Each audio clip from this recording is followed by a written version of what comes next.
Recording. And little green lights on, we're live. Woo! This is week 22 of Rise of the Runelords, where we had just started book 3, and we left off last week with everybody coming across a farm owned by a bunch of ogrekin.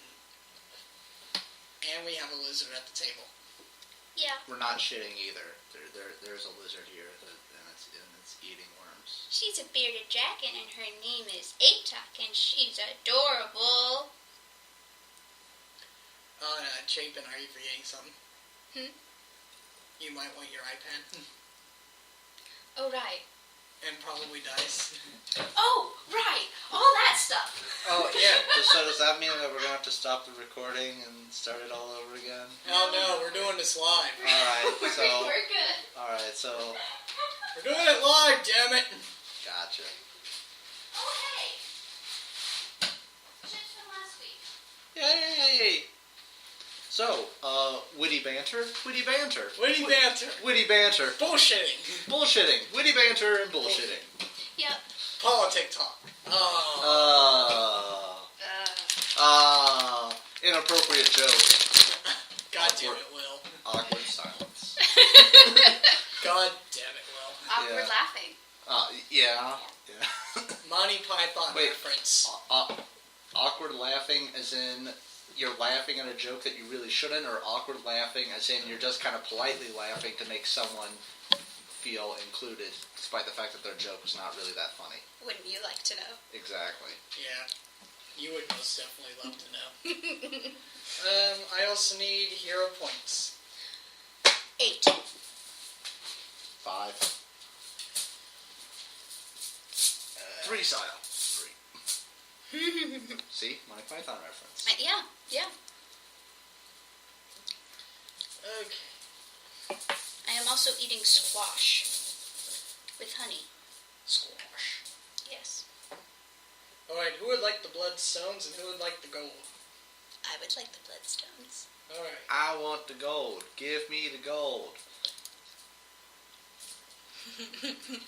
You get it. No, actually. You don't? No. I just thought it was funny. There was a few years ago, there was a story about someone spotting like a leprechaun in the neighborhood, and so all these all the neighbors got out and they were saying, "Hey, let's find a leprechaun." And like I said, I had this leprechaun flute from my Irish heritage, and it was clearly just like a PVC pipe. Oh my god, I remember that.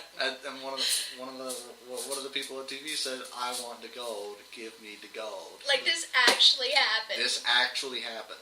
I'm not shitting you on this. And you could not tell if the people were either just joking along with the newscast or if they were serious. It was that damn good.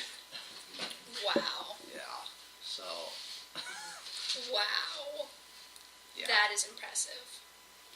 Very impressive. Namely because they never named the guy who caught the leprechaun. I want the leprechaun. Gord, it's just me, the leprechaun. No, that's a leprechaun. Don't take my soul. You get it, right, Atok? She's looking at you. That means she gets it.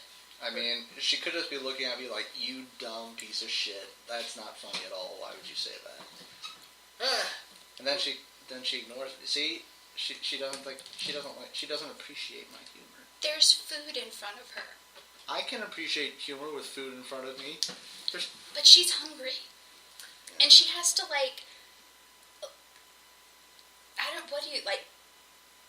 lean over in order to get her food?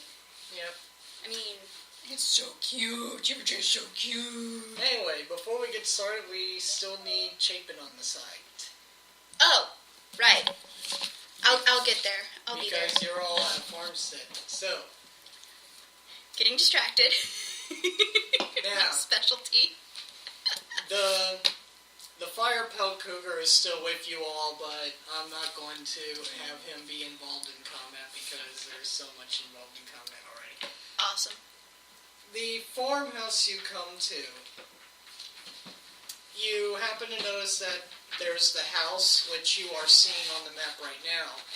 And what would be to your right, which is actually on a map piece further down the page, is a barn. And patrolling this area between the house and barn is another ogre-looking thing. He is an 8-foot-tall ogre. He has a grotesquely deformed head resembling a giant pumpkin on the right side, a huge puffy mass of tumors and overgrown bone, giving it a lopsided look. So yeah, he looks all inbred hillbilly, up hills have eyes kind of deal going on here. So like Gary Busey. Yes. Alright. If Gary Busey had a huge tumorous mass. You probably want to go... Oh, there you go. Yeah. I have too much music on my iPad. I need to get some of it off. Okay. If you want to borrow my razor, you can totally do that. Get it? Because she's a bearded dragon. I'll eat her all week. She's actually out of worms now. There are scarecrows positioned about, which looks like they were made from badly stitched together human flesh and stuffed with human hair. Wonderful. So far, the ogre that has been pacing the perimeter has not seen any of you, and Shay is just looking around like, yeah, if they're here, they're probably dead. Alright, so do we just run up and kill them? Maybe. The cougar, on the other hand, is looking towards the barn and trying to get at least Lucy, like, there's something in that barn. I really want to get to that barn. Lucy starts getting pulled towards the barn. I say we burn it all. Well, if you follow the cougar towards the barn, the ogre that's walking back and forth, it ends up spotting you and lets out a yell, lets out a loud, "Hey, we're going to get her done!" Just like the last ogre, this guy talks exactly like Larry the Cable Guy. Oh dear. If I know the difference between anecdote and anecdote, my buddy Tom Schaefer would still be alive. I'm reading him funny stories. I'm saying, "It's not working." He says, "Read faster."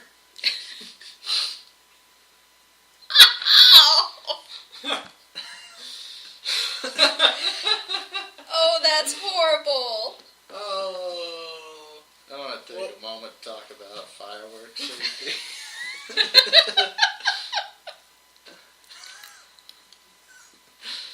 So yeah, he spots Lucy and the cougar, he lets out a yell, and he instantly charges in to attack her. So Lucy is going to get attacked, and then we can Entangle. You didn't have it ready. Fine. You didn't ask. Does that apply to this situation? I have no idea. Alright, I'm going to stick with it. So charging, he gets a +1 to this attack. Give me just a minute, okay? I'll get you some more. Does a 23 hit you? Yes. Yes, it does. Is that ginger ale or is that like... Ginseng up. Okay. He is swinging. From this perspective, it looked like a beer bottle.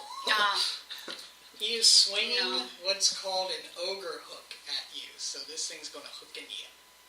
Oh no. You get hit for 17 damage. Holy crud. Yeah. That's pretty bad. I do have Angry Orchard. And with that, we roll initiative for everybody. It's a hard long night. Can I borrow one of your D20s? Alright. Oh yeah, because you got 2. Nope. Orange There is Stanton, blue is Leary.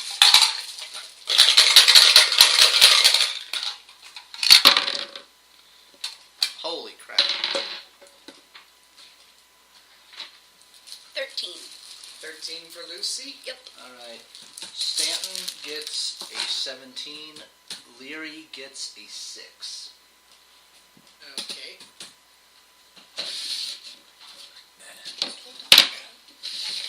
And then I need to roll for Crunk, Shay, and the bad guy. So, bad guy is red, Crunk is white, Shay is blue. So, bad guy is going to go on 19.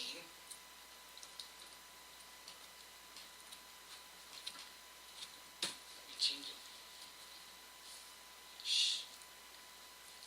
I know it. I already screwed up my... He's going to go on 16. Shay goes...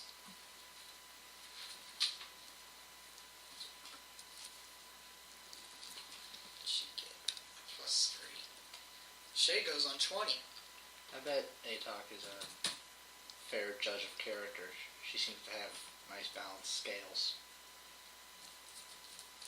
She's looking at you like, did he really just say that?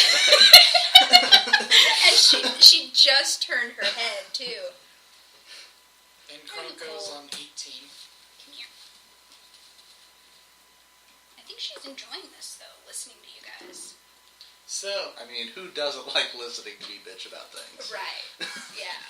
so as the ogre attacks Lucy, Shay is going to lob an arrow at him. Lob or fire? Fire, whichever. She is going to do a full attack on him. Awesome. And she is going to miss her first attack, but hit her second for a plus. For 9 points of damage. Then we go down to Crunk, and when Crunk sees Lucy getting attacked, he goes instant rage mode. You know it, pretty lady! And he's going to charge him. Oh, you think I'm pretty? He's too busy to answer. Is what she would say if she didn't have a meat hook in her right now. Right now it just kind of comes out like... Right. Yeah. So, charging's a plus 6. So, charging, he gets a 14 to roll. He's definitely going to hit the guy.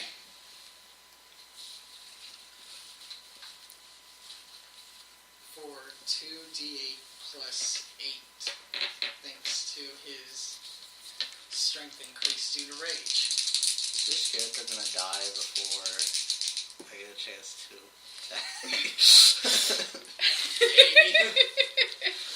7, another 15 points of damage dealt to him. But no, it's your turn, Stanton. Alright. Let's see, I was hoping that he would, because really I can't attack. There's too many people. Let's see.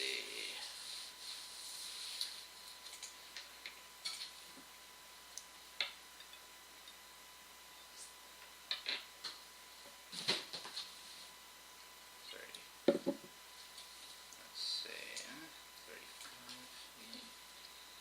What do you think we should do?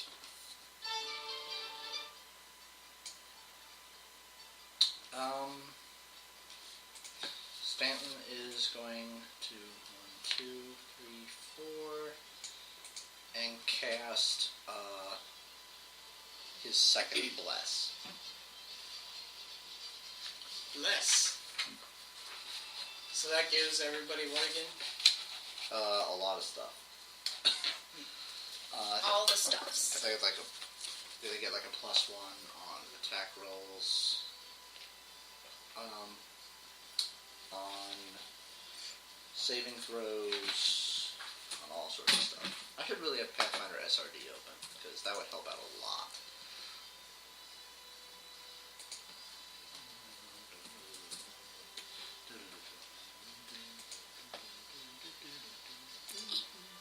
Okay. caster and all allies within a 50-foot burst radius center on the caster. Duration 1 minute per level. Each ally gains a +1 bonus to attack rolls and saving throws against fear effects. So everybody gets a +1 to their attack. Woo! Damage or to attack? Just to Just attack. to attack, okay.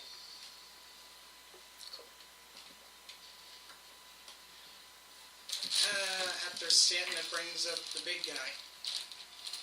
So, getting hit by Crunk and seeing that there is more, he's going to turn his attention to Crunk. And he's like, "You make mighty fine, Scarecrow." He's ignoring the basic elements of PvP fighting. Hit the squishy casters first. Well, he did hit the squishy caster first. No, I mean the ogre. He should follow up and kill off the squishy caster before moving on to the tougher. Well, nobody said that ogres were smart. True. Because now he's going to turn his attention towards Crunk and he's going to attack him with power attack.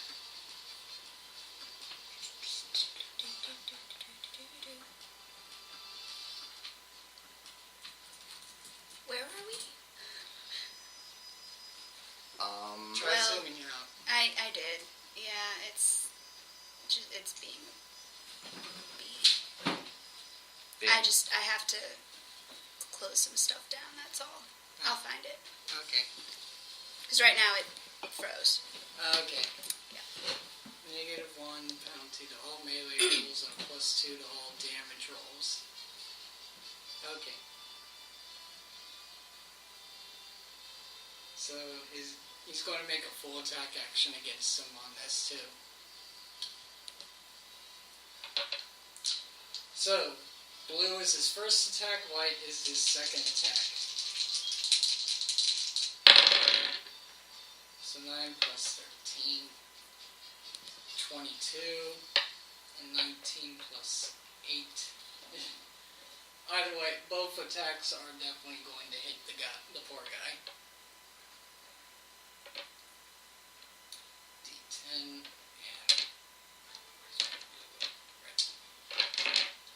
and he gets 2 1d10 plus 12 damage to him.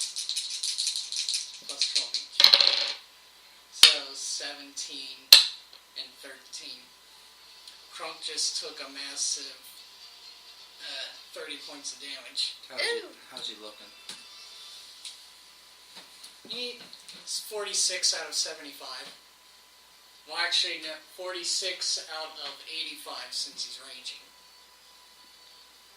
So actually, he's like at half health right now. So actually, that should be minus.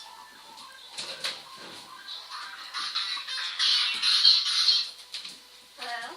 So 55 out of 85. All right. Okay, we figured it out. No, the password thingy. Well, remember, Crunk has a bunch of different ways of saving himself as well. Because, I mean, I have a wand of Cure Light Wounds that could come in pretty handy. And oh yeah, since the big guy also has Cleave. Oh. I mentioned that. About attacking. He already made a full round action, so he can't use Cleave. So never mind. That makes it Lucy and Theodora's turn.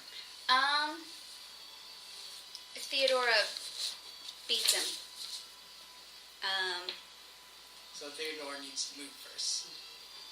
Well, she moves then. Yeah, I moved her. Okay. So that is a 26. 26 is going to hit him. Okay. And that does 8 damage. And then Lucy is going to hit him with a quarterstaff. Alright.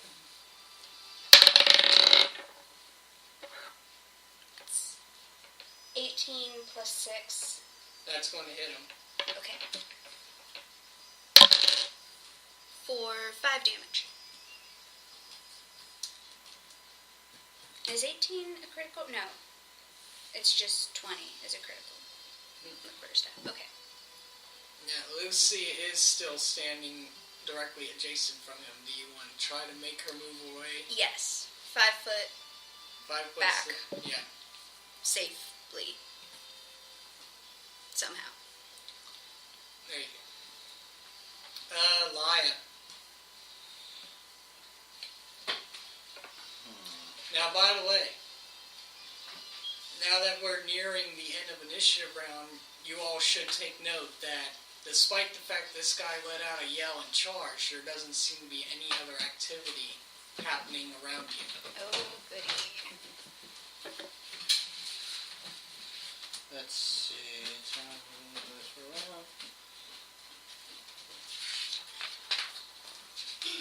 Oh, it's one of these damn spells. Here we are.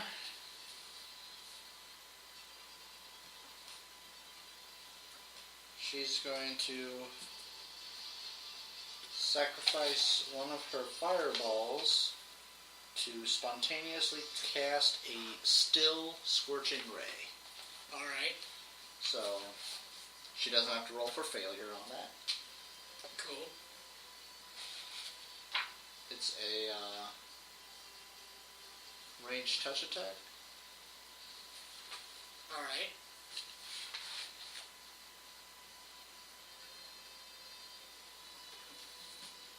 So go ahead and have her roll her ranged touch. Ranged touch is base attack with Dex. Yes. And you're only going after his touch AC. Okay. Which has a chance of being weaker than his regular. Alright, so plus 5. 10 more for you. I'm going to spend a fate point on that. Okay. You don't want it. Spending a fate point, does that mean you automatically succeed or roll again? Reroll. 17. That's going to hit on the die. Okay. Let's see. I think.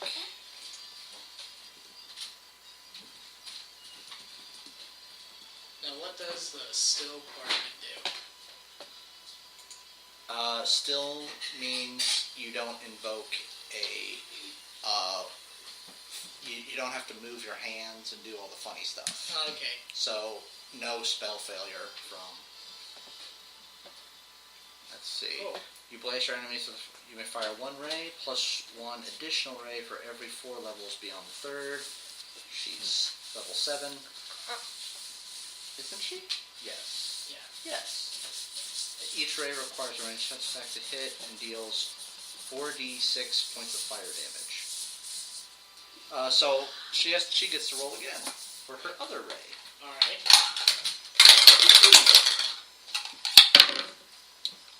That one does not hit. If it's over, no. So 40. Can I borrow 2d6? Donka.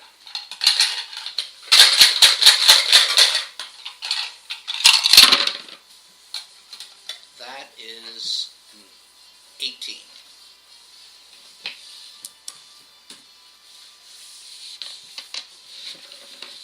Alright. Is he dead? Not yet. But now it's Shay's turn. And after Laya fires her firebolts, Shay is going to have to go this way direction in order to line of sight him and be able to fire an arrow. I thought you could fire through friendly spaces. I'm sure. If she has the feet for it.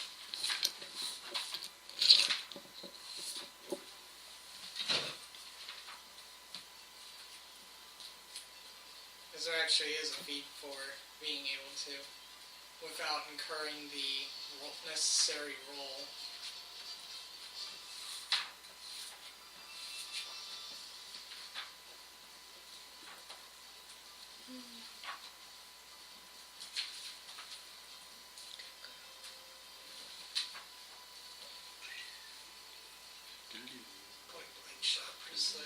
Personalized shot, I believe, is it.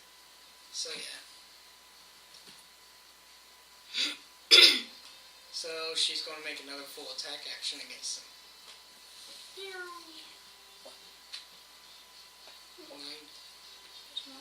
She's actually going to miss both shots. What? Sad.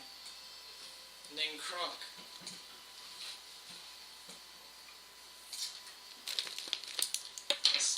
Crunk is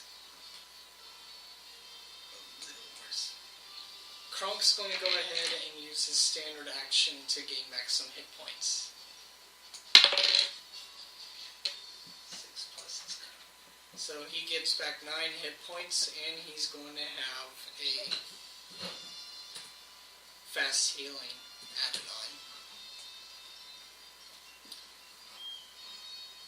And that's the end of his turn. Stanton. Alright. It's 30 feet to move there. Channel negative energy. Who all has to... He doesn't really have to worry about that because Leary and Shay are out of range. Alright, so only the ogre does.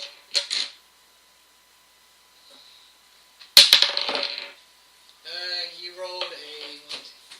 rolled a 12. DC is 20. Alright. So no. Let's see, that's 4d6. So I'm gonna have to borrow your dice again. Thank you, sir. You're a scholar and gentleman. I try to be.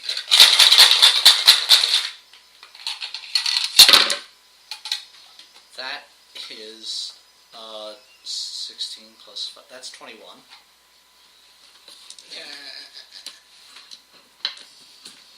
Is he dead? Yeah, he drops.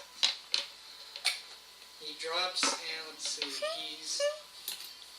Just on the back of my neck.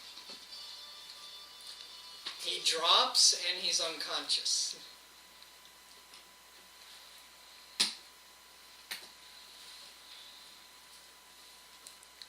And there is still no other movements or sounds coming from around you. We should probably just kill him. Crunk is way ahead of beyond that and is bringing his axe down on his head. Alrighty. You don't hurt prey! Fine. Quite the committed type, is he? Looks like it. And he comes out of rage. How's he looking? Pretty okay, actually. Okay. Thanks to that renewed vigor he has. He healed back 9 points of hit points, so he's fine. So he's only a little over halfway dead. He's 64 out of 75 now. Okay. Could be worse. Alright. The cougar is still motioning towards the barn. And there is the boarded up house over to your left as well.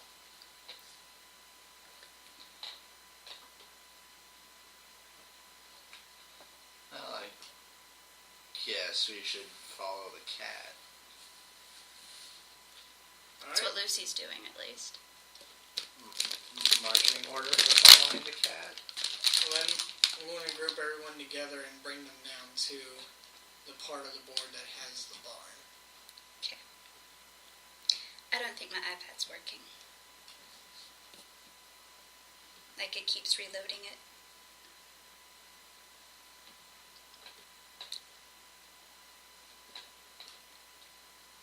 We may be needing your computer to be community computer again, Will.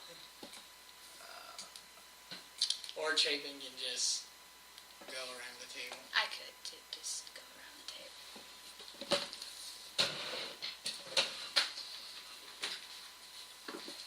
We are having technical difficulties with one of the players. That's fine. I can see now. Let's see.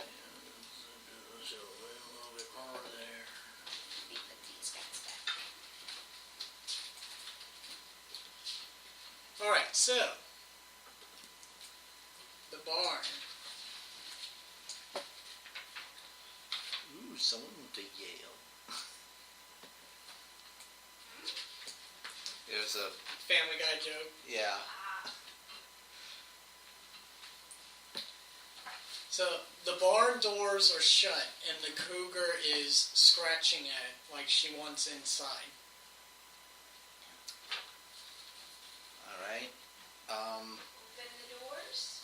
Where's the cougar right now in terms of march abilities? Oh, the cougar's right there at the door. Alright. How about we keep Stanton and Crunk towards the front, followed by Lucy and Theodora, and Leary and Shay bring up the rear range support. I'm good with that. That would require Yeah. Crunk to be repositioned. Oh. Where do you want? Crunk right next to Stanton. Theodora behind Stanton.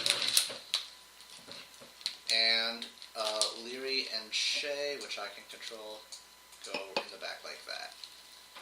Now, Shay points out that maybe we should make sure there's nothing in there before we go busting open doors. We should look through the windows then? And break them with chairs. No chairs. Oh. She says, let's at least listen first, and she's going to make a perception check. So, she puts her ear to the door, and she's like, I hear some shuffling around in there. There's probably 3, maybe 4 inside. 3, maybe 4, what? I don't know. We should prepare for the worst, at least. You mean like we did? Yeah. Still. Leary's like, good call there. She just shoots her a look. Like, fine, next time I'll let you all blindly charge into a room full of God knows what. You'd be surprised how often that works. Sad thing is, yeah. Right. She just puts an arrow to her bow and says, whenever you're ready then. Alright. Hey, Leary, Shay. Not that I don't love your company, but if you could try to keep some distance so I don't have to worry about, bringing down the wrath of God and everything. I work better in distance anyway. So... That ogre just kind of caught us by surprise. So... We open the door? Alright, you open the doors. Let me bring down those doors. Because right now it looks like we're looking at a wall. And a wall is not a door. In fact, it's like what a door... It's everything that a door can't be. Like an entrance or an opening. Wall leaves no openings. You can't enter through a wall. Not necessarily. I mean, you have to make your own opening in the wall. Not necessarily. I don't get what you're getting. You're thinking too literally. Mm-hmm. If there's a crack in the wall. Then that's an opening in the wall. If it's not a very well made wall. Then that's just a shitty wall with a ton of openings. It's still a wall. Alright, there, the barn's open to you. Alright. And when you bust open the barn, here's what you see first before you go in and do anything else. Barn houses several mounds of molding hay, grain stores, and even a large but crude still. 2 catwalks rise up along the walls, leading to doors near the ceiling in the east wall. Lower, a pair of massive doors, boarded over with thick timbers, allows ground access to the room beyond. Several dingy kennels are built into the walls under the catwalks. Whatever. You see 3 younger ogrekins in here. Let's see. The eldest looking one is a hulking brute with a vestigial arm growing from his left elbow, and he's literally a no-neck. Dented head. Another one is a big, actually handsomer looking one that towers over the 2. His eyes are huge and milky white, and his skin is pale as a full moon. And then the shortest of them is standing barely more than 5 feet tall with crooked, stumpy legs and constantly twitching skin. When you open the doors, they look right at you at mid whatever they're doing and just like, howdy. We don't take kindly to strangers round here. The other one just goes. The other one goes, but they got such pretty looking features. Flaming spear. Alright. They're talking with us. No, the druid not the kind of talk I want to hear. Wait. So I want to be clear here. The one person who's always trying to protect the sanctity of life, Lucy, is the one who's initiating hostilities. I just want to be clear. They're creeping her out. So only when nature is pretty is it... No. She's okay with goblin dogs and all sorts of things. They're saying things that are making her uncomfortable to be a woman. Well, think about it like this. These people, these things, are stupid. So when they want to give someone a compliment, they're going to do it in stupid ways. There's a difference between giving someone a compliment and being creepy. And do remember and being sexually harassing. And do remember that there are human flesh scarecrows placed all over this farmstead. Yes, but these guys are at least willing to talk first. As soon as we initiate hostilities, any chance of talking any information out of them goes out the window. Well, so Chapin, just for confirmation, is Lucy throwing Flaming Spear instantly or holding? Do you not want her to throw a Flaming Spear instantly? I think we have a shot, at least, of getting something out of them before we kill them. Okay. She holds her action. She has readied Flaming Spear. Alright, so you are now holding Flaming Spear in your hand. And remember, Flaming Spear is the one where you can point out where you want it to appear, but it's the 5-foot wide ball that rolls in any direction you tell it. Mm-hmm.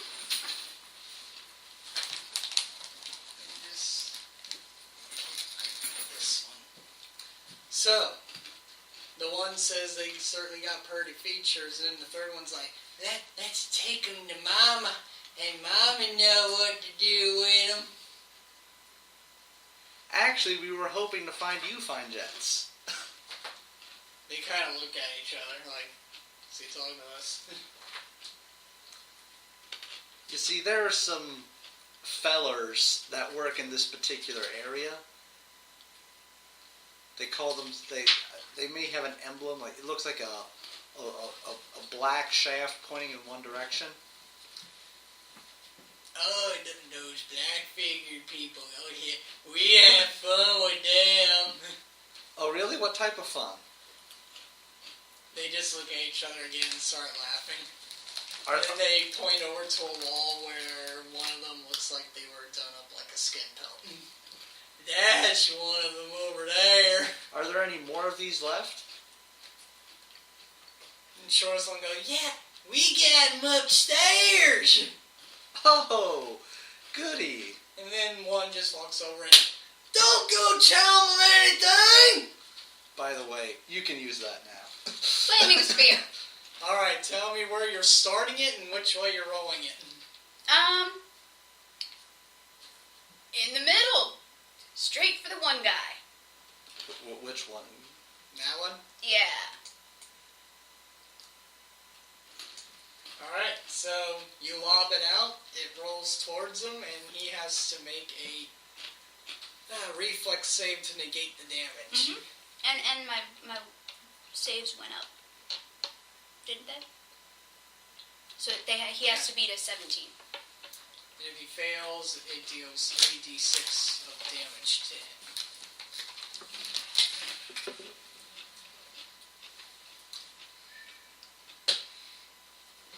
Wow, he is... Jesus Christ. No, he didn't succeed. Wahaha. Cheesy fingers.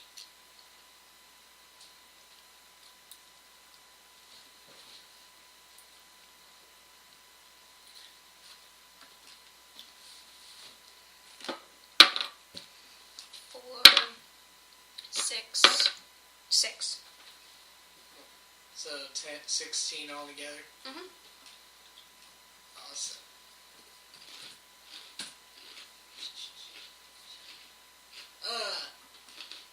Anybody else want to take the surprising shot?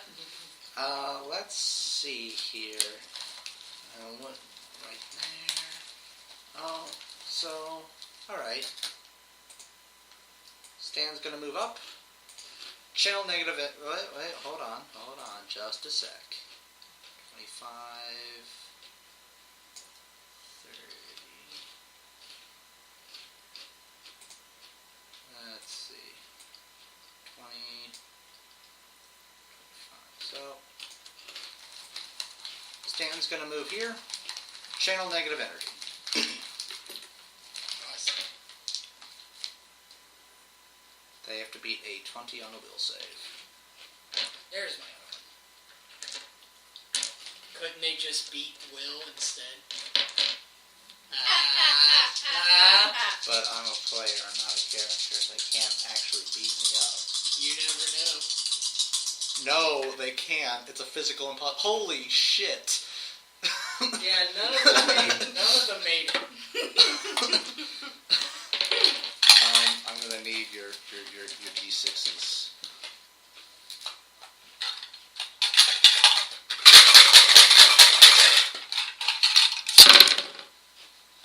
They all take 19 points of damage.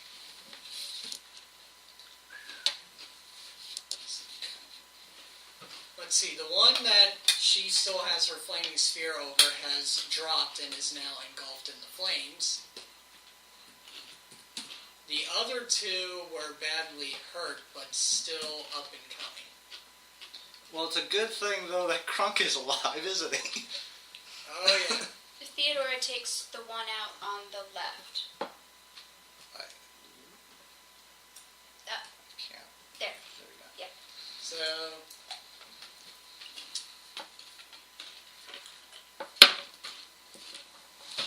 Is that a 6 or a 9? It's a 6 plus 10. So 16? That's going to hit. Awesome. That's a 3. 3 plus 4. So 7. 7. That one gets dropped. And we got one more, which Crunk is going to... Hang on. I want to make sure that... 20. Okay. So Crunk is going to move up to the other guy and attack him.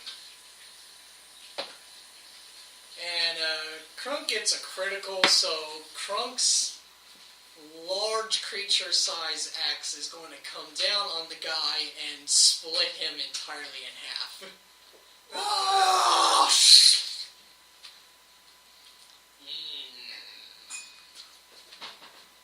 He's just grinning ear to ear as he watches the pieces go.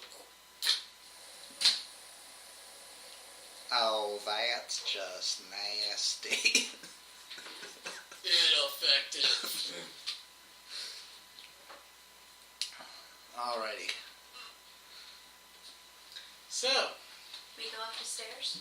Yep, you got 2 flights of stairs on either side of you that lead up to the catwalks, and at the end of each catwalk is a door, and then you also have a door here on the ground level. As I shake my little tush on the catwalk, on the catwalk, yeah. We both went to the same place. We did. That's frightening. So, do we all want to commit to one catwalk or split the party? Don't you know, you never split the party. Keep the fight, I forget the lines. Keep the clerics in the back and the fighter nice and hardy. Wizard in the middle so he can shed some light, and never let that damn thief out of sight. Yep. But this time the cleric was in front, and it actually worked out really, really well. But I'm just the GM. You're both the players. That's right. So we're fucked.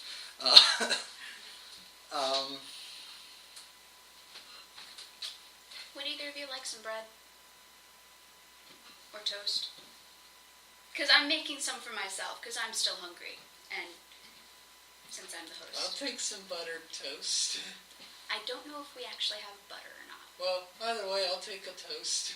Or 2. Okay. Then I will make more toast as it comes. Okay. So. Yeah, toast! Yeah, toast!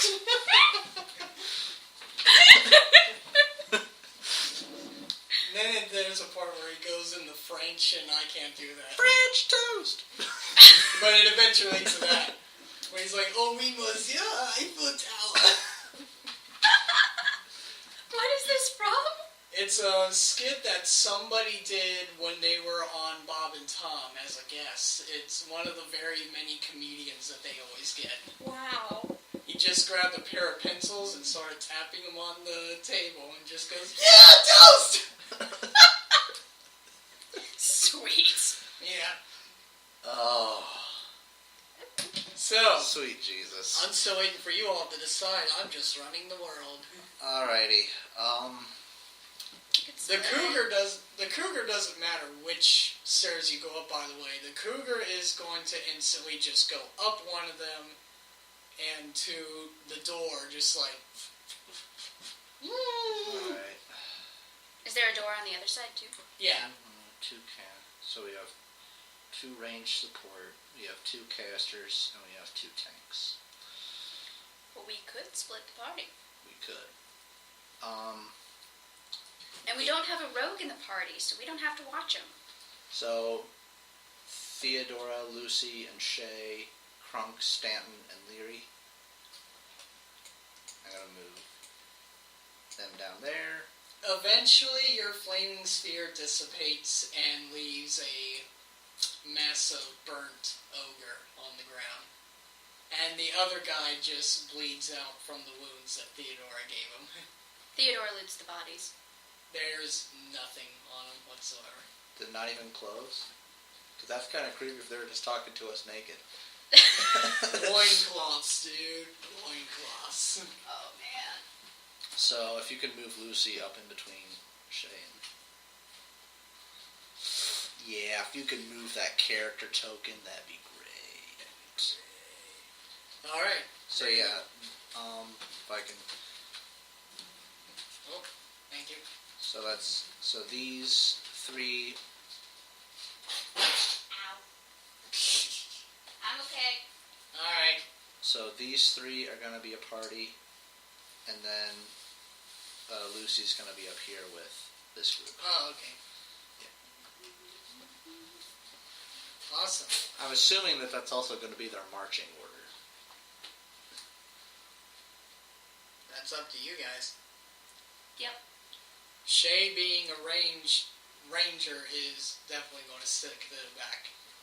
Leary has lots of range support as well with her scorching ray, so she's going to keep a little bit of distance as well. Crunk's like, let's hurry up! So Crunk's going to go up the stairs to the door. Alright. For some reason I can't control Stanton. Wait, maybe it's because I had the wrong clicky thingy. The jig. Alright.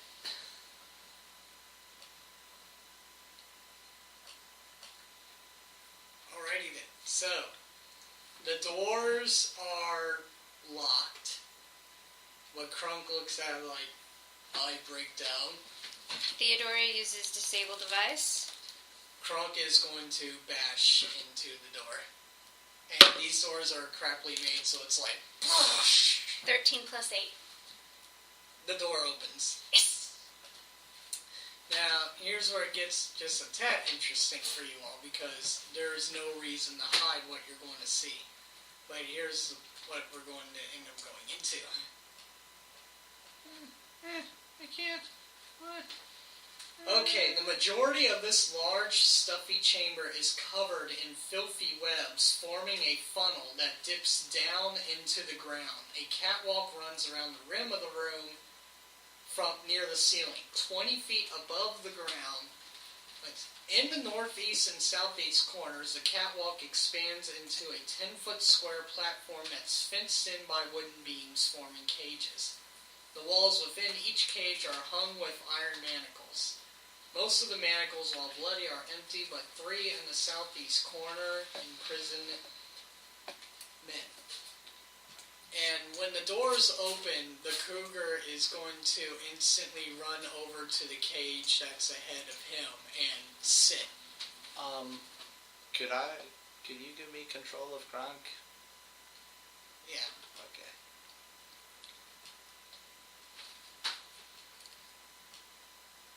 There we go. All players.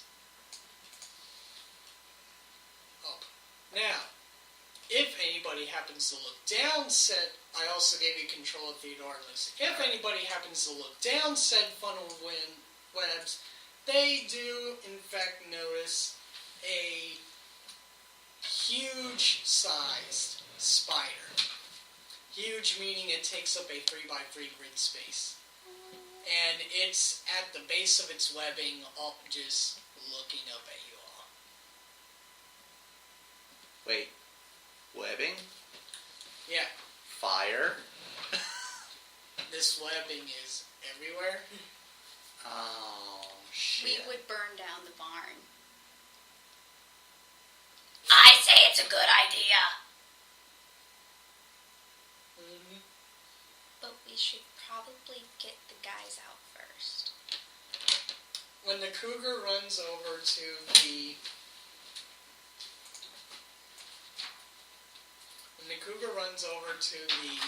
cage that's in front of him and sits, the man inside, who looks like this, With the eye patch? yeah, the guy with the pair of axes is in the other one, and the other one is also occupied by this gentleman. Gotcha. Nice. So anyway, the guy inside with the eye patch, these guys are pretty much in raggedy, bloody-looking clothes. All their gear has been stripped from. He looks over at the cougar and picks himself up, like, I didn't think you'd actually be able to find help anywhere. And then he looks at Theodore and Lucy and says, thank you all for coming. We're not really sure how much longer we were going to last. And then he sees Shay over your shoulder, and they both kind of go quiet. He's just like, hello, Shay. And she's like, hello, Father. We can have awkward conversations later. There is a giant-ass spider right there. Yes, I know. She's just pretty much keeping her arrow pointed down. The other two, the one who's pictured with the pair of axes, he's being quiet. The other one is at the bars going like, I feel like getting us out of here now. Alright. Battle tactic time?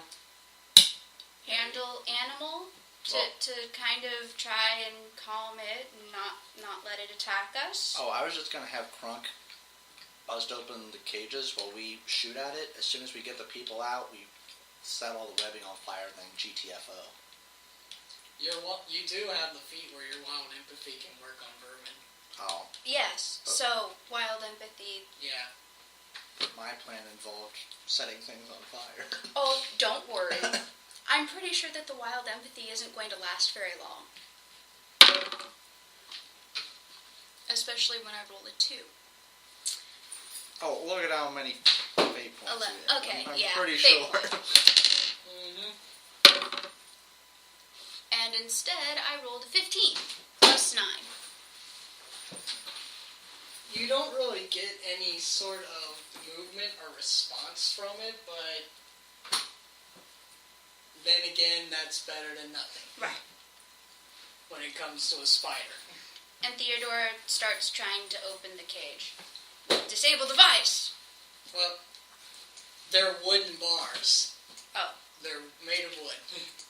Krunk is just going to easily go. So she's gonna gnaw at the bars. Alright. So yeah, the bars get down and the men are like... The one man's like, before we get out of here, did you all find any of our stuff? Funny you should say that. We didn't. Those damn ogres must have them in the house. And we are useless without our gear. Okay. I wouldn't say they're useless. Get out of the barn. Right, and yeah, everybody gets out of the barn. So I'm going... Wolf! Oh yeah! Oh! Hi! Hi!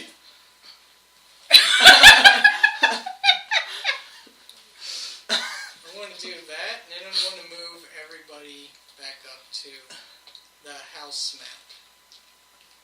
Wait, we're not gonna burn the barn down? Yeah, you can still set the barn on fire if you want to. But the spider didn't attack us. I mean... Is this garlic bread? I'm not... It was Italian bread. Oh, Italian bread. It might have garlic in it. Mm. Sorry. That's alright. I have plain sourdough bread. I can take it. I'll get you some sourdough. No, not really a fan of sour either. That's alright. It's barely sourdough bread. I can let you... Okay. I can... So yeah.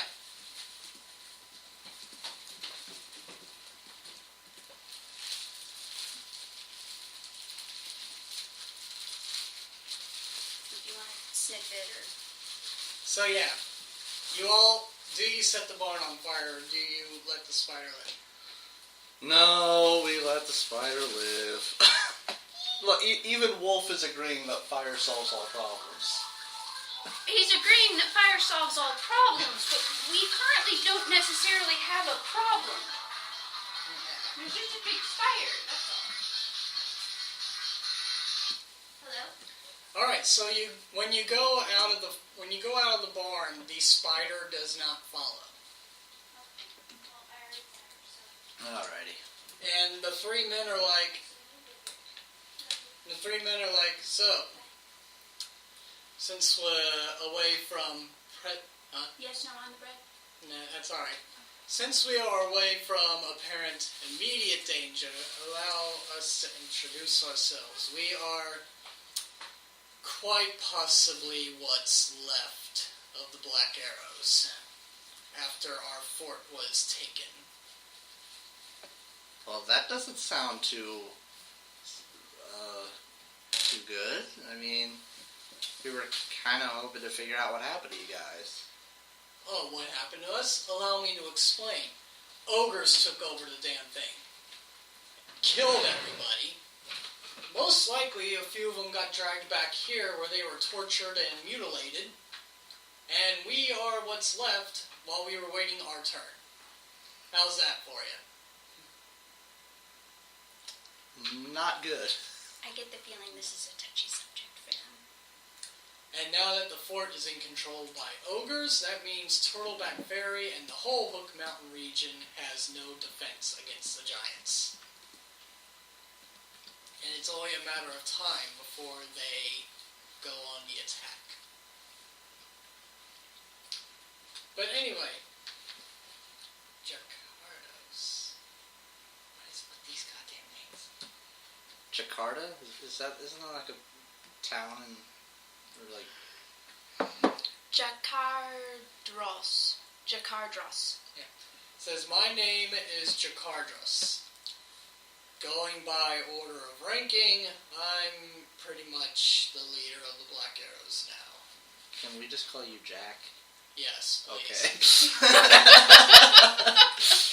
My quiet friend here, and he motions to the bald one, his name is Vale. And the other one, his name is Kevin.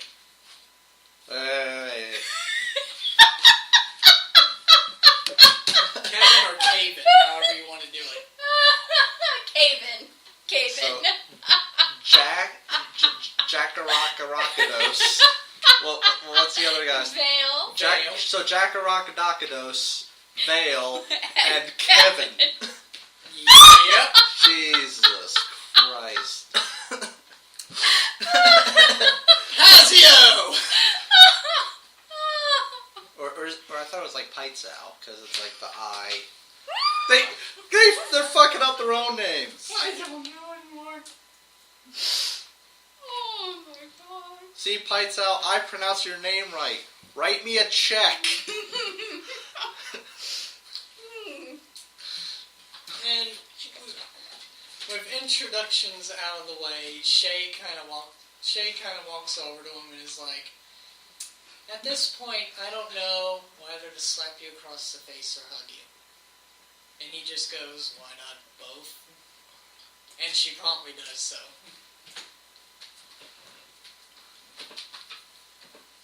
And the other two just stand there and watch. So Stanton looks to Leary. I didn't exactly grow up with a strong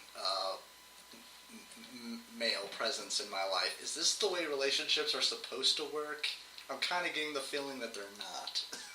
You're talking to the wrong person, honey. Yeah. And Lucy just looks uncomfortable.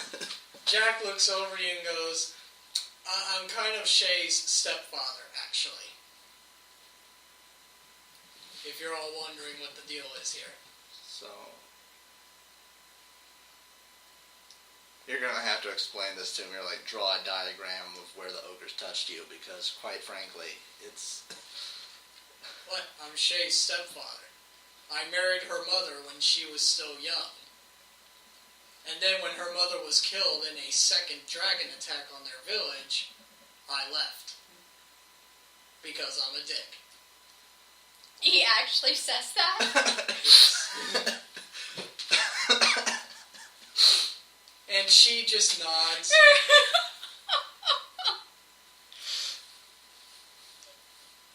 At least you admit it. Yes. At least he admits it. Stan is just staring right. And Shay looks at you all and says, this is why I wanted to join you. Because when I heard that the fort was attacked, I was afraid that he was actually killed before I got the chance to meet him again after all these years. Wait, so you wanted to meet the guy that was a dick to you? A dick to me only in the way that he left after my mother was killed. Yeah, that's kind of a big And dick we were all move. ignored. Yes. Other than that, he was actually a good father. I mean, I could say I was a great ship captain until I got my own boat sunk. She just shrugs. Or like in the same way that Bender was a great god until everybody died. Futurama. Gotcha. So, if I'm right, now, you're gonna kill him and take his hoard? No. Yeah, I don't understand relationships either. So, your stuff is in that house? Most likely. Alright. And if we're going to retake the fort, we kind of need it. Alright. I mean, we did just kind of go on a $33,000 shopping spree, each of us. So, Now, the cougar is going to stay out with the 3 unarmored men. weren't their weapons dropped by the ogres? Or like ogre-kin things? No. Shay They asks. didn't have anything on them. Shay asks, "Do you want me to come in with you or stay out here just in case?" Well, it's going to be pretty cramped quarters in there. Exactly. That's why I'm asking. That's why I'm saying it would probably be best if you stayed out here.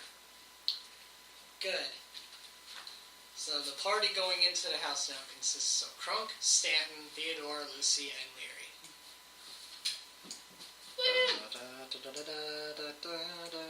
Alright, so the farmhouse porch. This moss-encrusted, decaying farmhouse slumps drunkenly at the edge of a damp forest clearing.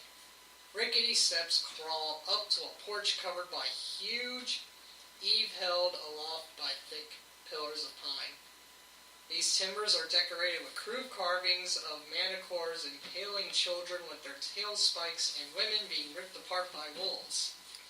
Beautiful. The carvings look like a child's work, but the subject matter grows more gruesome and depraved from one depiction to the next.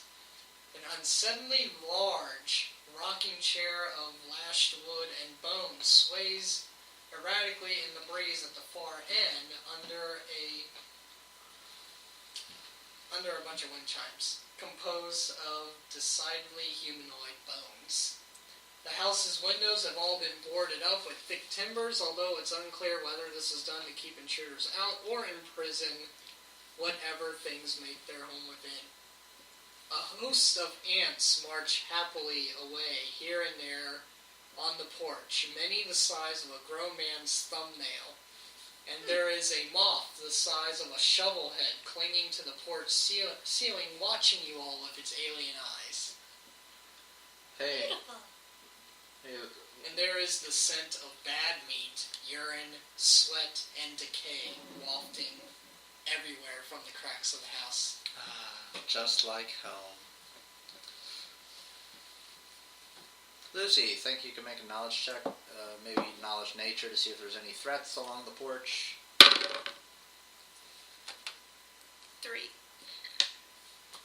Hero point. 19 plus 12. Despite their size, you know that the ants are harmless, and the moth, considering that this is the middle of the day, the moth is most likely resting and enjoying the sun. And as long as you don't bother it, it's not going to do anything. Okay. Moths usually can't hurt people either, anyway. This is a big ass moth the size of a shovel. It's Pathfinder. We have like flowers that vomit venom at people. So There are actually moths the size of shovels. I've seen them. That's freaky and insane. Like that big. Small shovel.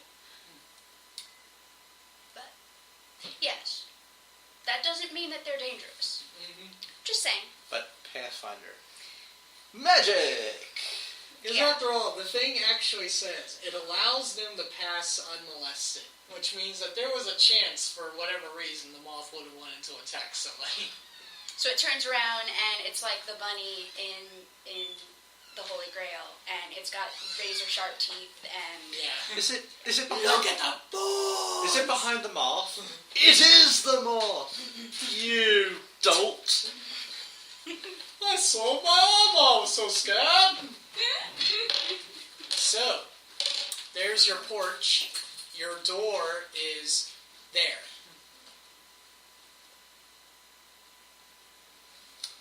Alright.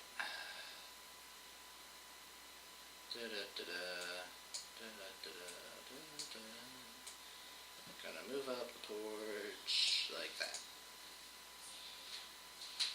Actually, I might switch Crunk for Stanton there as we come up to doop, doop, doop. we see inside the first room here? Because I'm assuming that's a window. Oh, yeah. You were seeing it inside of the mangy bearskin rug lying before a tremendous hearth set into the wall. Its pain visage still snarling at whatever cruel hunter took its life. A huge couch haphazardly upholstered in animal hide and human flesh, replete with a collection of talons, monstrous hairy spider legs, fox heads, and human hands and feet sit to the west. But other than that, it's empty.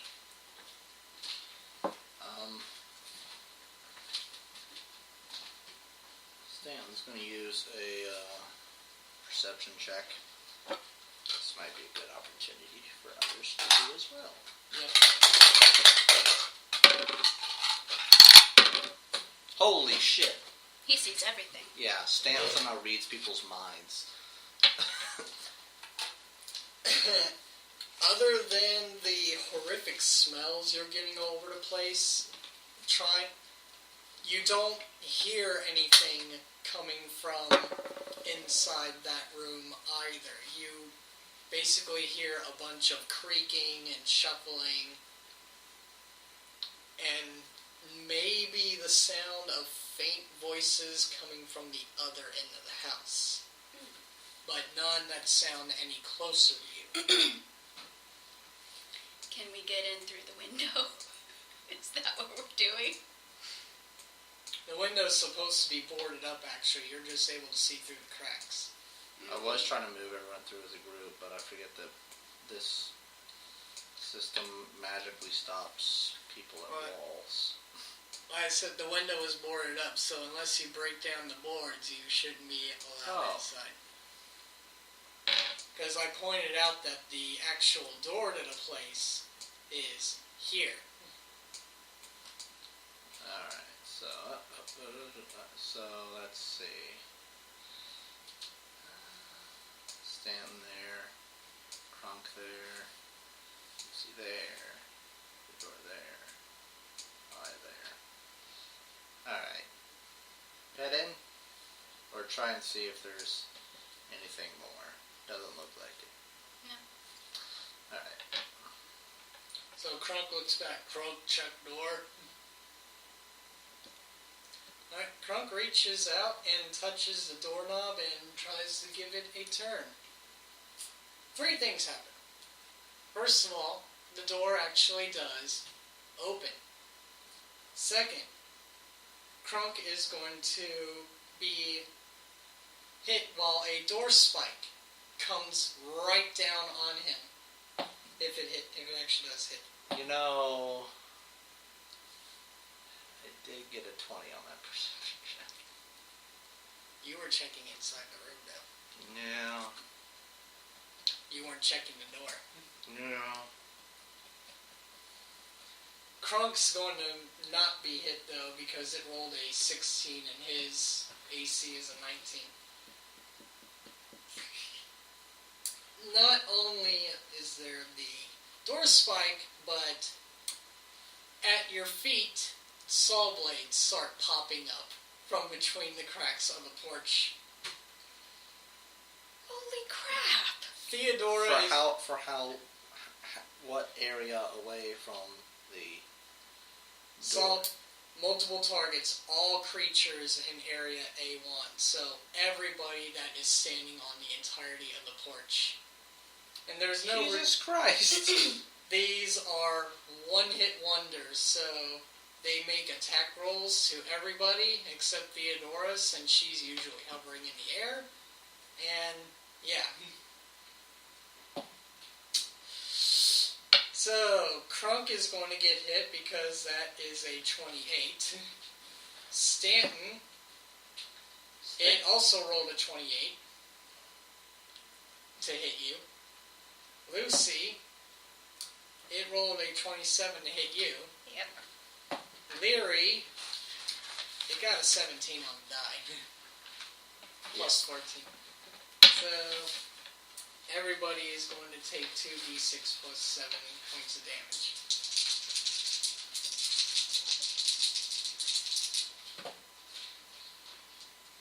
So that's... Everyone took 11 points of damage.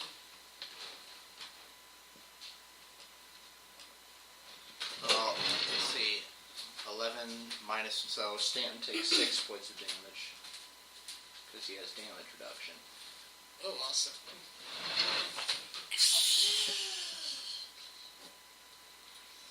What do you take?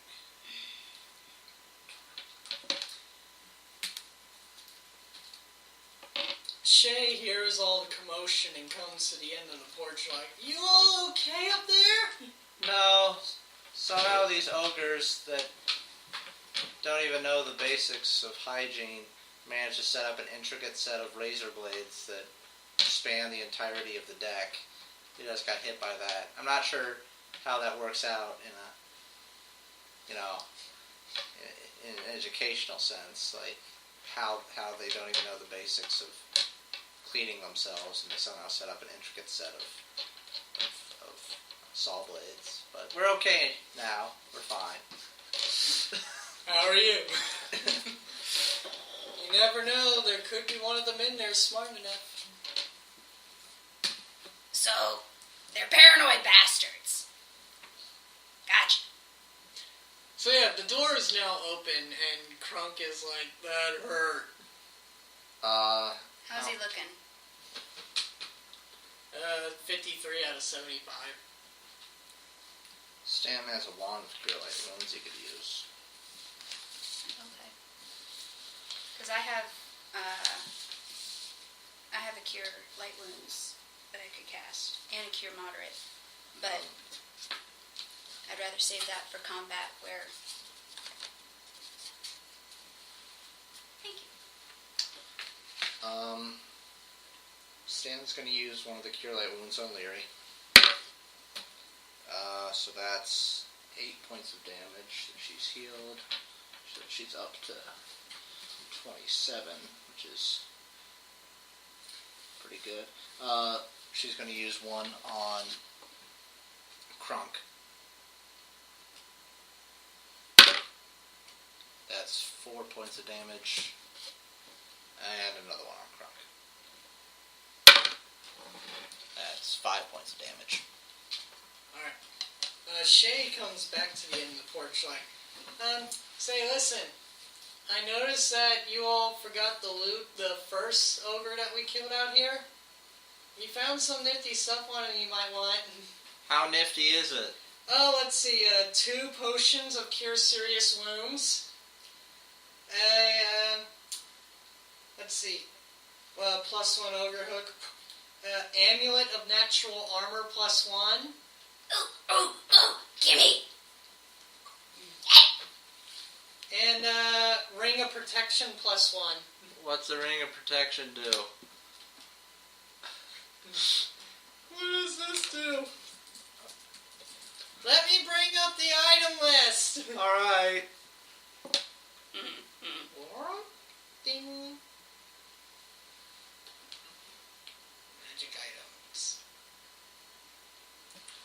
Rings. Oh, Jesus.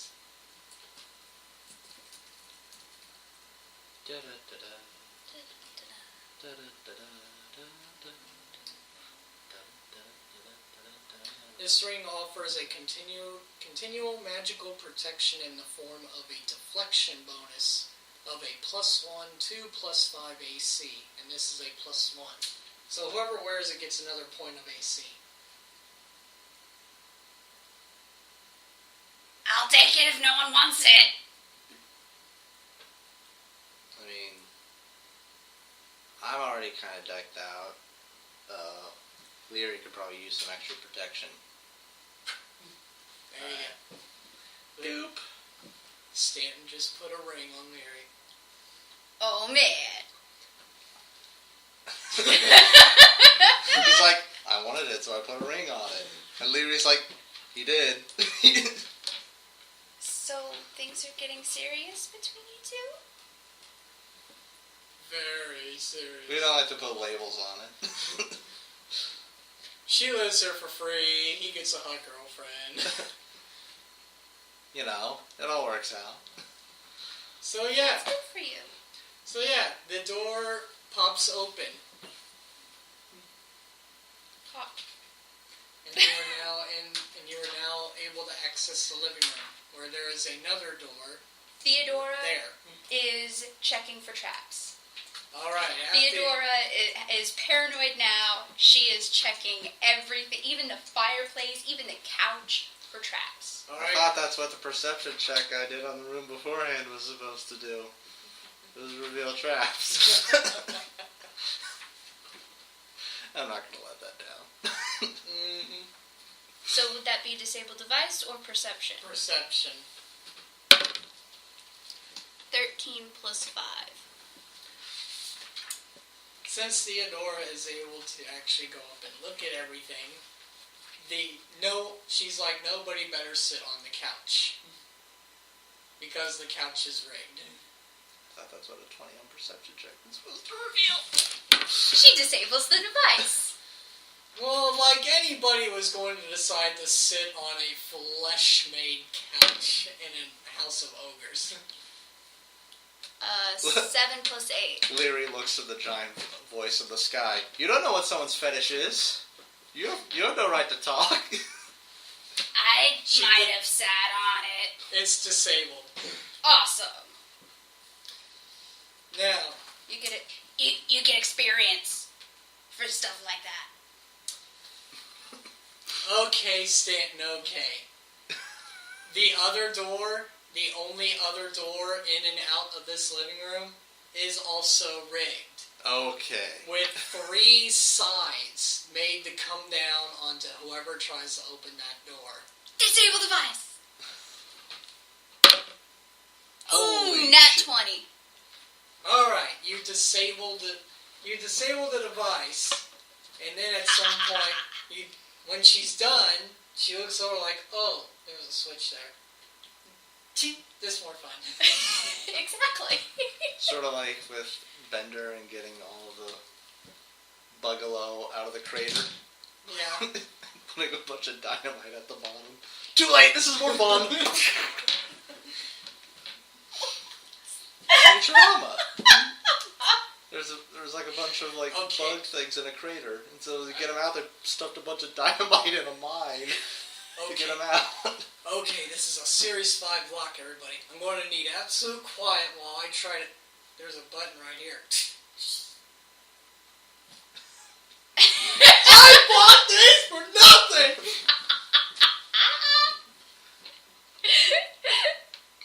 Yes. Oh, that door opens you up into a hallway. Oh, once I finally get rid of the door. I gotta zoom in on the map. There we go. That door opens you up into a hallway.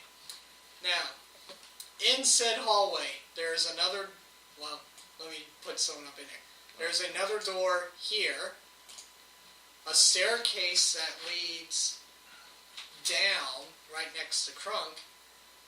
Another door here, here, and right at the end of the hall. Perception for traps. That's a 7 plus 5. 6, 8,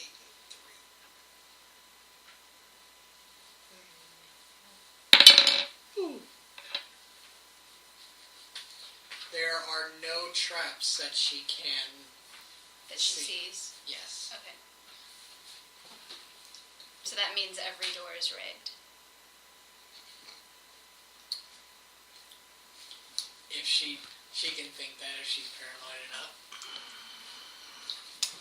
Maybe. What? He's trying to raid for a poker face. No, I just want to drill it into you. The thought that got a 20 on his perception check. You are percepting through a window. How was I supposed to tell you that there are saw blades at your feet? That's what a 20... That's your job when I roll a 20. You You step up to the window and it and the floorboards creak. So you look down and... Yeah, but no. Just saying. Not letting it go. Crunk looks back at San. Which way we go? I want to kill things!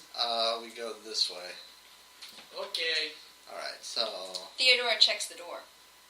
So Theodora takes point, Crunk behind her, Stanton behind Lucy. 18 plus 5. The door is not rigged. Okay. The door is also not locked. Ooh. Theodora, being an animal with scent, smells rotting, decaying flesh inside. And also the smell of... Imagine if you go into a house where somebody is bedridden and has never been washed. Ah. So... Sick person.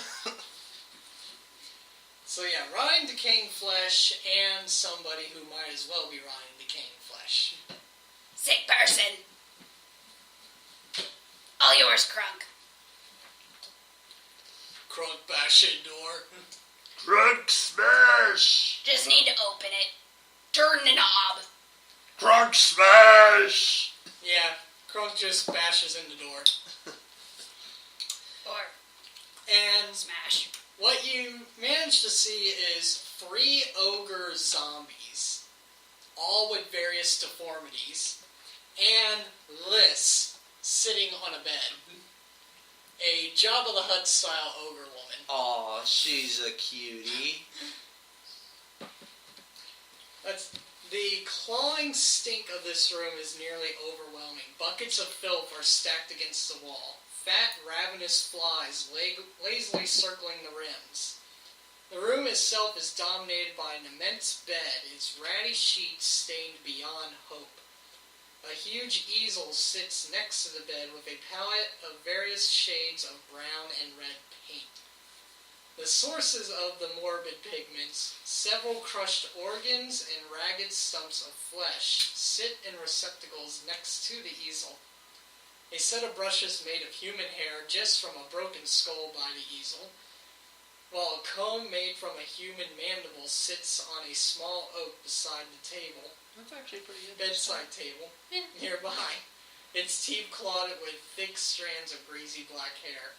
The bodies of 3 horribly deformed men dressed in raggedy finery are propped up in huge open coffins against the wall, their mouths sewn tightly shut with length of hair. The ogre woman, seeing her door smashing, goes like, "Who's disturbing me while I'm busy? Ben Franklin is the devil!" Hello, ma'am. Have you ever accepted the word of Abadar into your life? Do you say that from the hallway, or do you step inside? I say that from outside. Theodora is looking over Crunk's shoulder. Can you? So she Can I see your painting? she hears you say that, and she's like, "Ain't no, the word of Abaddon is the devil!" And sure, you can see my pain, child. Just step right on in. Cool. She flies it. Alright, so where's this easel? Right Next to the bed. Oh, right next. Oh, hold on. What? Oh, God damn it. What? Why are you moving it? So Theodora comes flapping in and is looking, and she's just looking like, never had dragon meat before. Wiry. Not good. I'll be the judge of that. So, are we actually going to do something about this? She's like, let's see. But either way, I'm not too kindly about strangers intruding in on my house, especially my room. Boys! And the 3 zombies come to life and step out of their coffins. They go, "Rrrr." mama's problems. Let's see. So, target area. 15 feet tall. Okay.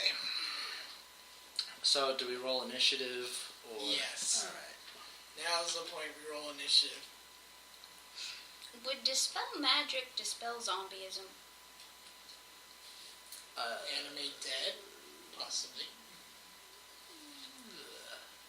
You would have, basically, you would roll your level versus her level, and if you beat it, you dispel the magic. Beat it. Beat it. Can you give me a D20? I'm sure there's more to that Joe would probably remind us of after he listens to this, but that's what I'm going with. Orange is Okay. for That's what I'm going with. blues. So Stanton gets a 4. Leary gets a 15. 7. Okay, 4 for Stanton and 15 for Larry? Yep. And 7 for Lucy. Because she has a dex bonus and a trait which gives her a bonus. Crunk goes on 6. He is 16, going on 17. Mammy Grawl goes on 13. And her zombie sons.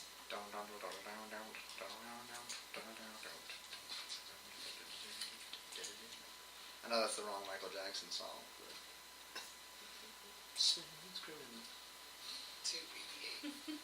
By the way, I looked up on Amazon about getting a drone, and they cost like $144, and they're like tiny little things. Cool. They even have like a little camera. Cute. I really want to get one, because if we actually do that thing where we go on the trip to Colorado and get like aerial photography like that.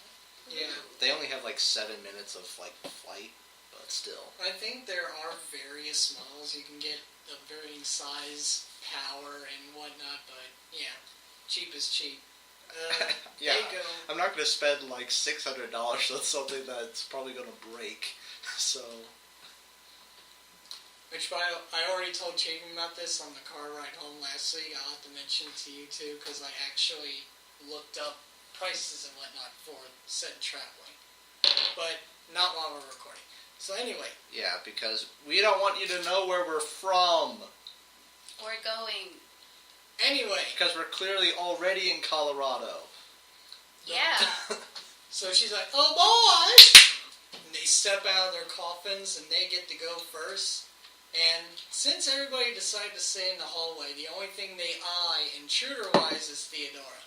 So they all shuffle towards Theodora. And since they're zombies, all they can do is move and pretty much circle around her.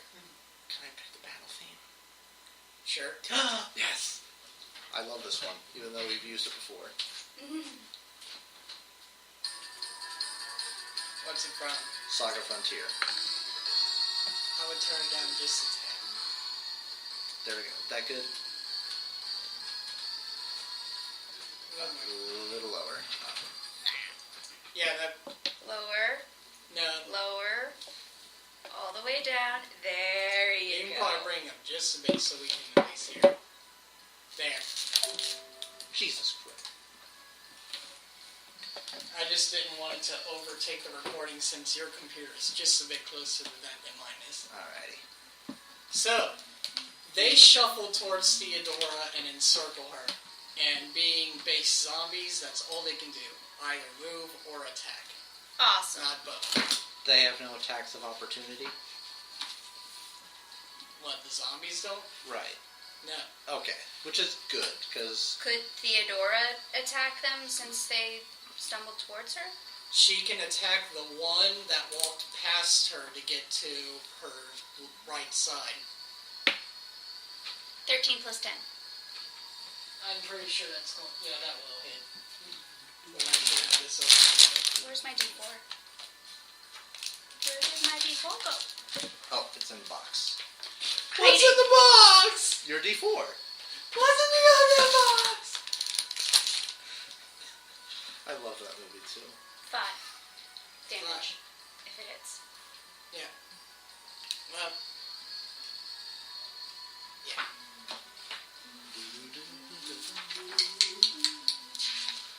Anyway. So that brings it up to Leary, who's all the way back at the end of the hallway. Alright. Let's see here.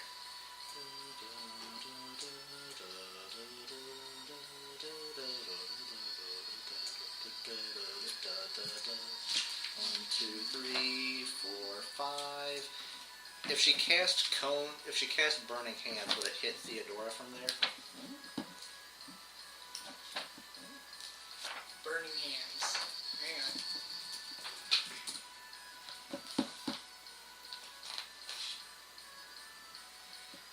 Range 15 feet, 15 foot cone.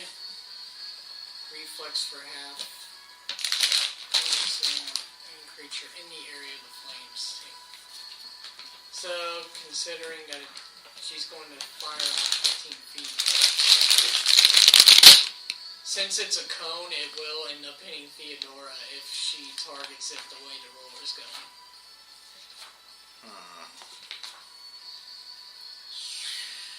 That's not summon.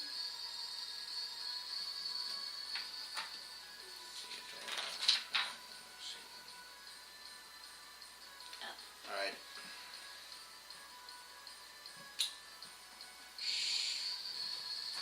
She's gonna fire anyway.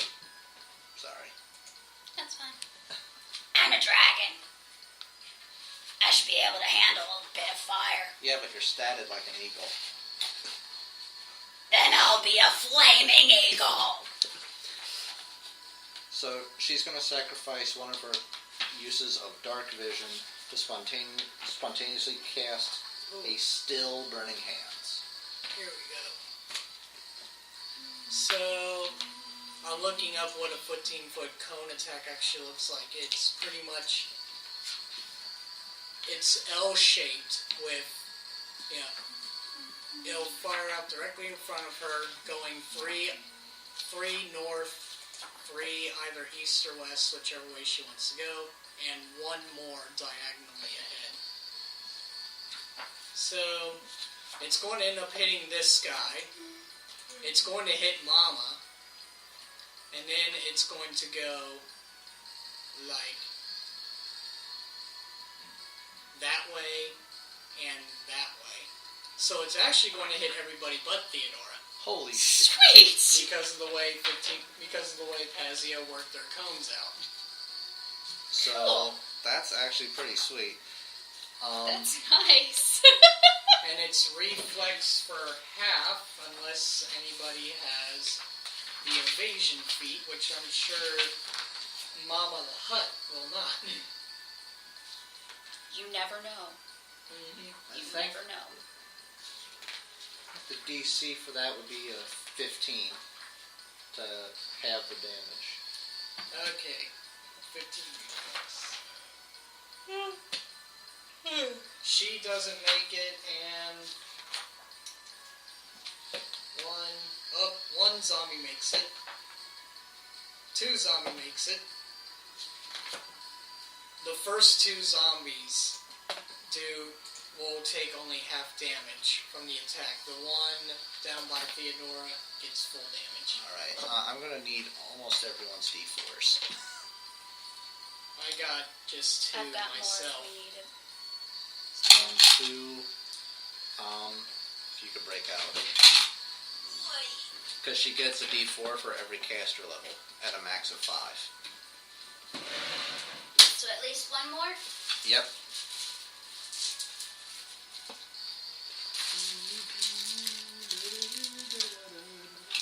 Woo, that's actually lucky. You don't know how uncoordinated I really am.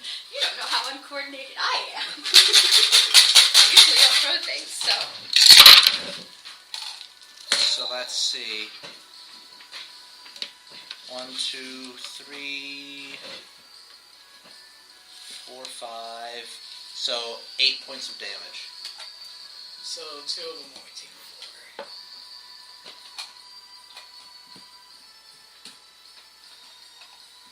I mean, yeah, it's only 8 damage, but it's spread across everyone, so... Yeah. Man, we have any spell resistance. No, she doesn't. Alrighty. It's Mammy's turn. She's like, you filthy little devil! I will make you pay for setting fire to Mammy!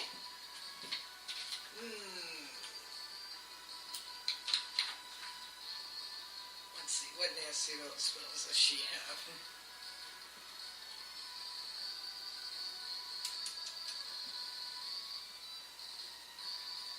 She's like, so first she's like, boys, I want you to feast on her, and I'll have the little dragon. But first, let's be nasty here. She's going to cast Bestow Curse on her. Excuse me. On Leary. Uh-oh. Oh, no, actually she can't. It's a touch spell. So, actually what she's going to do is cast a spell that if Leary wants to know what it is, she can roll Spellcraft. Yep. Alright. These two are yours. These two are yours. Mine. Okay.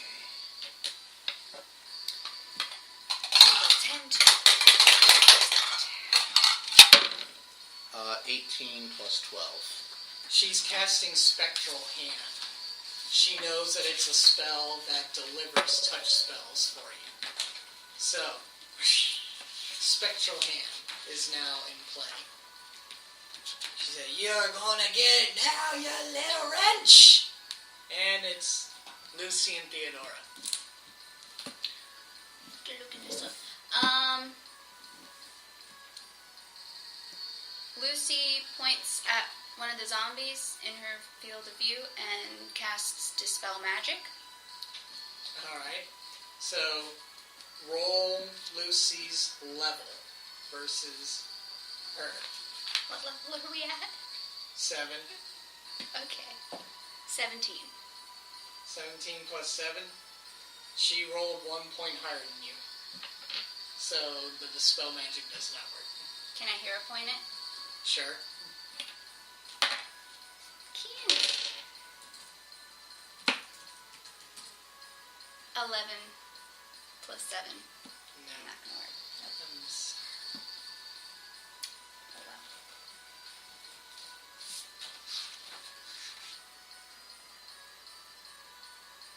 Where are all the tables? Tables for what? Like, summon Nature's Ally? Probably back Oh. in magic with the actual spell. Yeah. Because it referenced table 10-2. And I don't know where that is. No, Oh, it's all this. Right there. Okay, gotcha. And Before. that's for if you do summon level 1, level Gotcha. 2. Okay. Makes Of sense. course, using a higher level summon spell gives you the choice of either taking from that table. I read it. Yeah. Okay. And Theodora slashes up Mammy. I did. Whatever. I actually did do one thing wrong. Roll your d20 again. You're adding your 7. And you're rolling it just against the level of the spell. And Animate Dead is as soon as I look it up.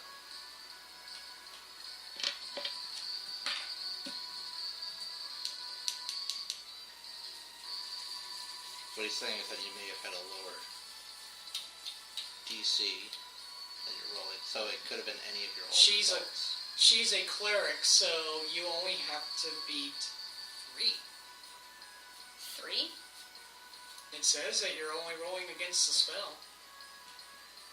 And if you target an object or creature that is the effect of an ongoing spell, such as monster summoned by monster summoning, you make a dispel check to end the spell that conjured the object or creature.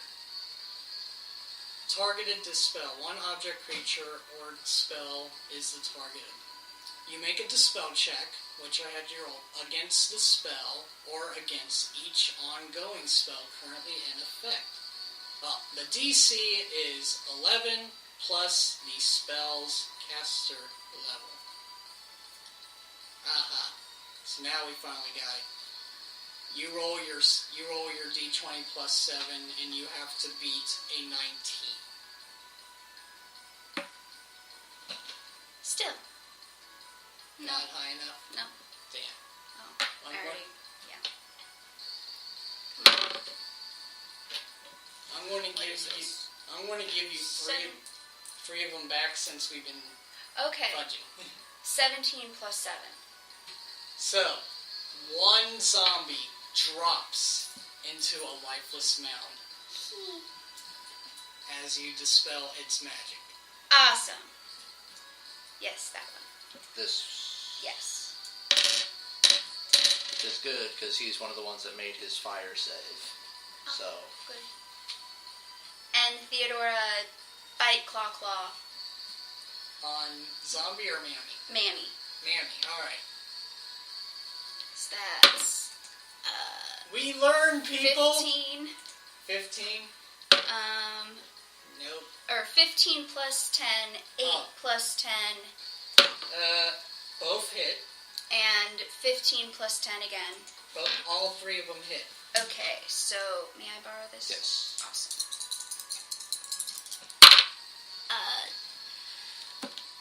10. 10 plus 8 plus 4. Not 10 plus So 10 plus 12. Okay, so 22. 22. Okay. We're getting you there, I'm relearning how to do math. Kind of. Sometimes. Maybe. And now she's yelling profanities at Theodora. Which is probably nothing that Theodora hasn't heard before. Kronk!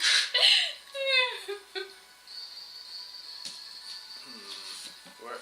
So Krunk looked back and Stanton like, Krunk smash. And I was thinking there'd be like a Captain America Hulk moment. yeah. Crunk, smash. So he's raged up yet again.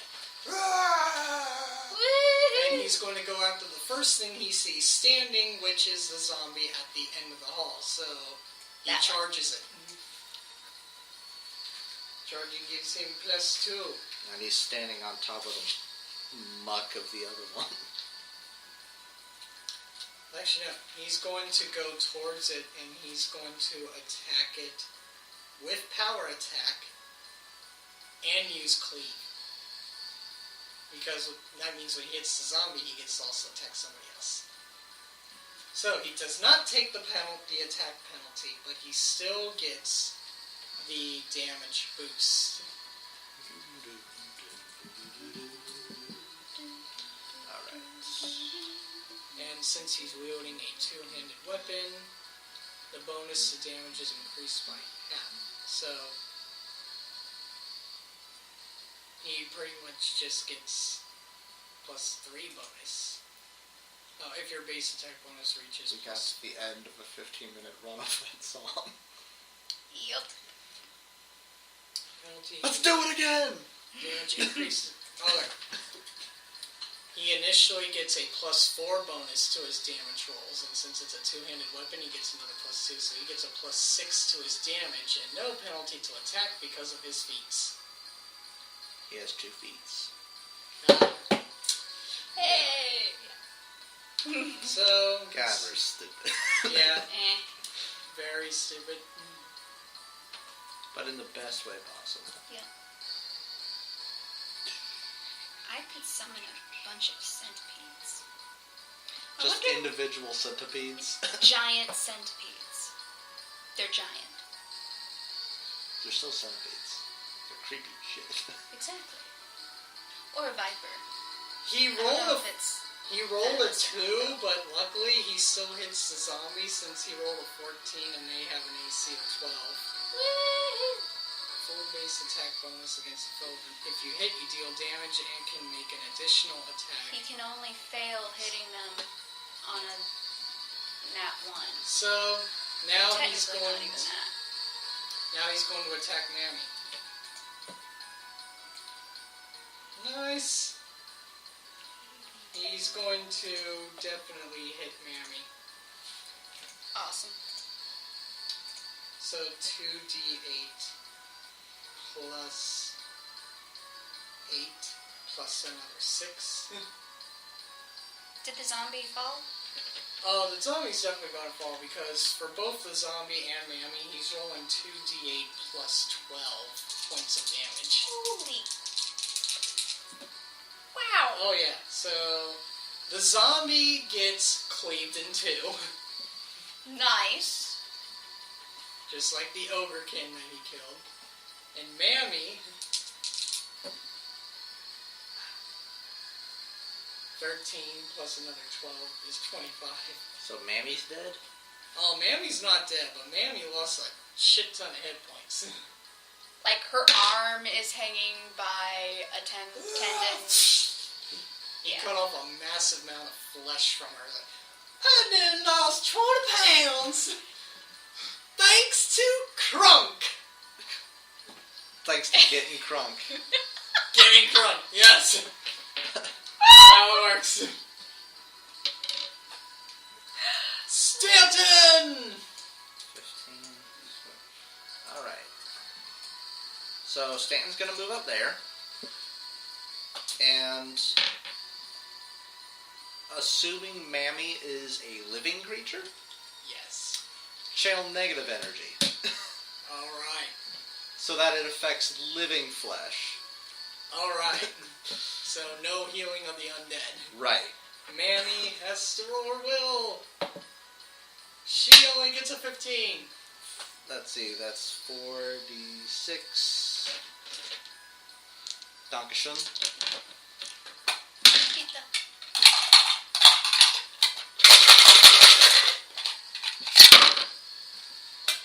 So that's 5, 10, 16.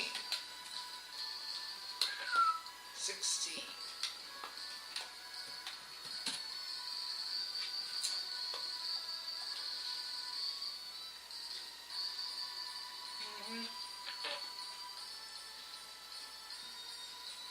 Is she?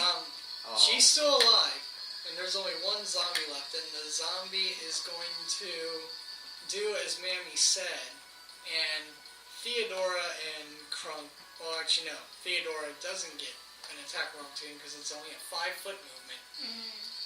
Crunk, however, does because he has the feat that allows him to make an attack, even if a 5-foot movement is made. Because he's sexy, and he knows it. Oh yeah. He's definitely going to hit it. He's going to wrap it and tap it. Let's see, that's 5 plus 8 is 13. And he's definitely going to drop it. What?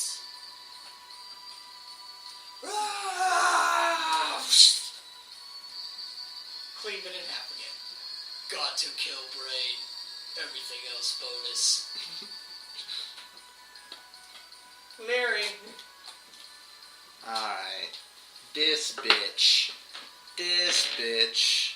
Is she saying that? Yeah. Look who's talking, honey. Oh, it's gonna be slapped down. She's looking at Stan like, why'd you leave that one come for this one?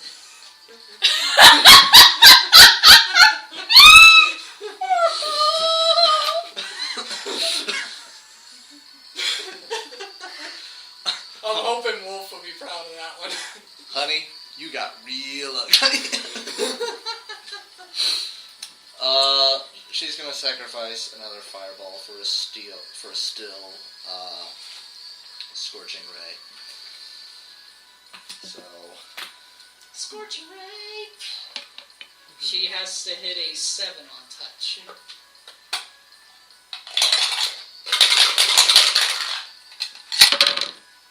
Oh yeah, both of those are gonna hit. Okay. And let's see, it's like 4d6 each, or yes. So 1, 2, 3, 4.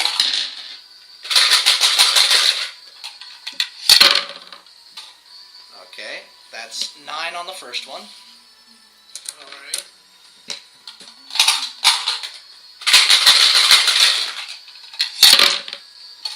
And that's 11 plus 16 on the second one. So that's 25 damage in total. You managed to drop her unconscious. Theodora loots the body. No, we kill it first. Yeah. So, Okay. Yeah. We're not taking chances with this bitch. Okay. if it had gotten to her turn, she would have cast a dimensional door and escaped to somewhere else on the farmstead. But you managed to kill her before that. Woo! Do I have the Saga Frontier victory theme? Hold on. Hold on. Saga Frontier victory.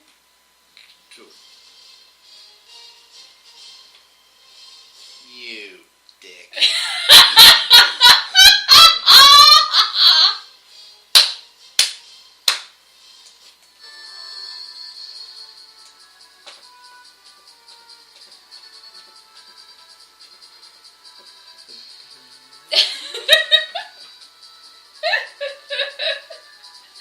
Victory battle commence. Yep. And Krunk's just like, me have sudden urge to swing axe over my head. Nice. Yep. In one of the Saga Frontier victory dances, one of your characters just starts drinking a bottle of ale, okay? That's pretty sweet. Yeah, that works. So, Theodora loots the body. Yeah. I could have sworn that one of these... songs I had was supposed to be a mashup of a whole bunch of battle music ending with a victory theme. I'll have to look through again because it sounded real... That or I got it from somewhere else. Anyway, so yeah, Theodora loots the body after you all kill it. And when you kill it, the nastiness happens. I think you all know what nastiness I'm referring to. Oh, when people shit their pants when they die? Oh yeah. Okay. So, what Theodora finds is like 5 pounds of shit in their inventory? Oh yeah. Let's see, combat gear. Oh, and a toad crawls out from under her and just starts hopping away. And there he's like, willing to bet that was familiar. Poor thing. It looked like it was shoved in her ass. I don't want to think about what it was doing under her. Okay, there was a potion of cure moderate wounds. A wand of magic missile that had 44 charges left. Magic missile. 44 charges. A wand of ray of enfeeblement with 28 charges. Whenever I hear Ray, I think of Ray Romano. Me too. Wand of vampiric touch with 33 charges.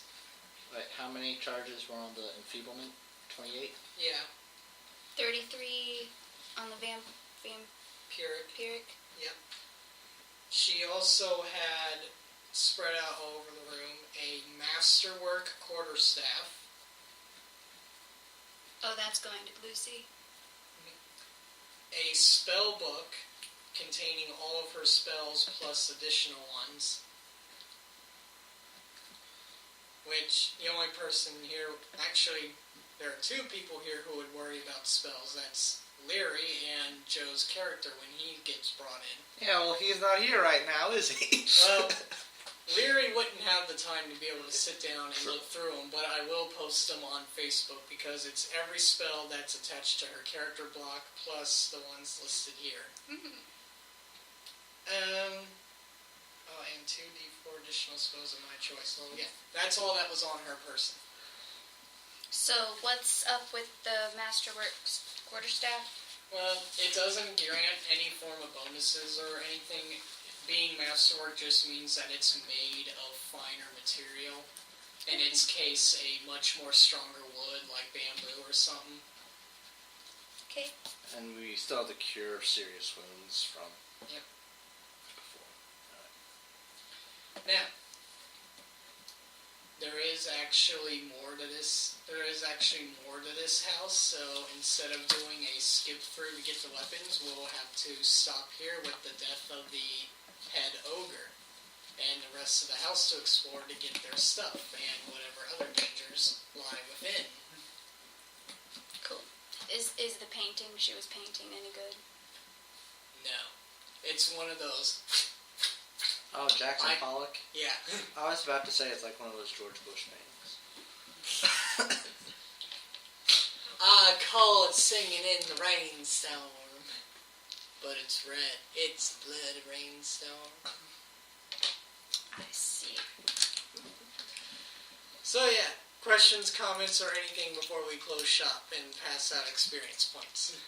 Perception checks. Screw you and your perception checks. I know. Is there another door? Yeah, up Okay. there. There's She another. has a closet. She was obviously out of the closet. And trapped in the bedroom. And trapped in the bedroom. Like, I don't know why you were looking into it. She was just literally out of the closet. I see. Yeah. Tom Cruise, you gotta get out of the closet, man. Oh my god. I'm like, oh my god. I'm not in the closet. Oh man, you're really in the closet. Gotta come out there. Oh my god. Maybe you should come in here.